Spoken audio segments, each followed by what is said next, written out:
Hi, I'm Carrie Rawson, and I'm coming from Orlando, Florida this morning.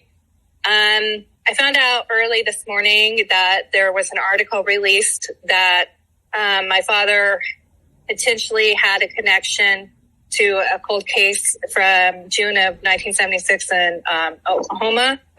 My father is reporting that he was contacted by some Oklahoma investigators in this cold case of a 16-year-old girl that went missing, and she's never been found.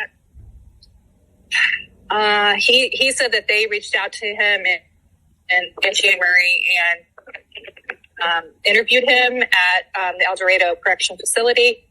This is the first I'm hearing about the contact in January or of this cold case from 1976. My father's first cases were in 74 and then spanned up till 91. I was born in 78, so 3 took place after I was born. I would be very surprised if my father had anything to do with this cold case. It doesn't match my father's MO.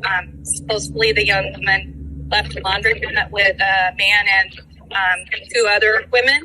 And then there's reports later on of a man being arrested that maybe has a connection to this case. So I'm just trying to learn, the background here myself.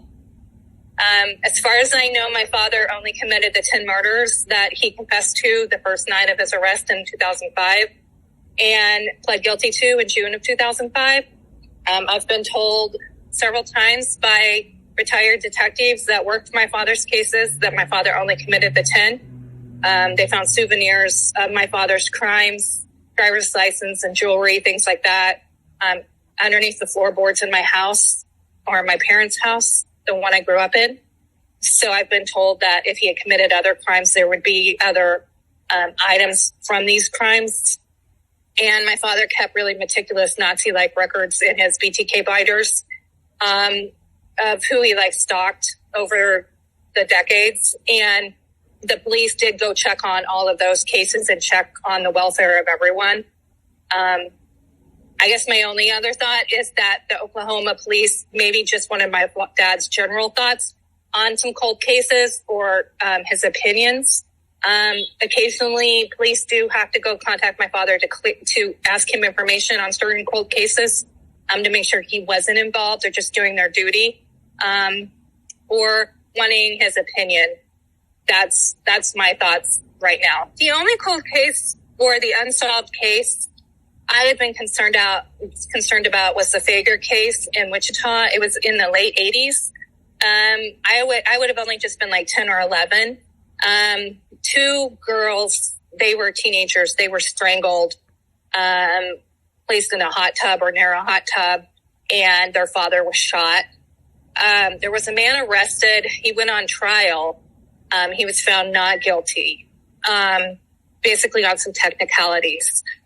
Unfortunately, my father sent a letter as BTK to the surviving widow of this crime and sent her a sketch of what he imagined the crime seemed to be. But the investigators I've talked to said that it didn't match, that it wasn't something my father was involved in. But my dad sort of put some doubt in some people's mind. And then for other reasons, this other person got off in court on that case. So as I was coming to terms with what my father did, even as late as 2014, I had contacted investigators because I was having some issues with that one. And I contacted them and they said, no, that wasn't your dad. So in regards to this Oklahoma case or any other case, I have never really heard my dad mention. There's a few cold cases in Wichita that came up in Dr. Ramsland's book. I do know they went back and talked to my dad in 2016. But again, I really do think it's just the 10. I really hope it's just the 10. If something does develop, then that means that, other families have answers that they've been looking for. But honestly, my father's DNA has been in CODIS for almost 18 years. His fingerprints, his MO, everything's in the systems.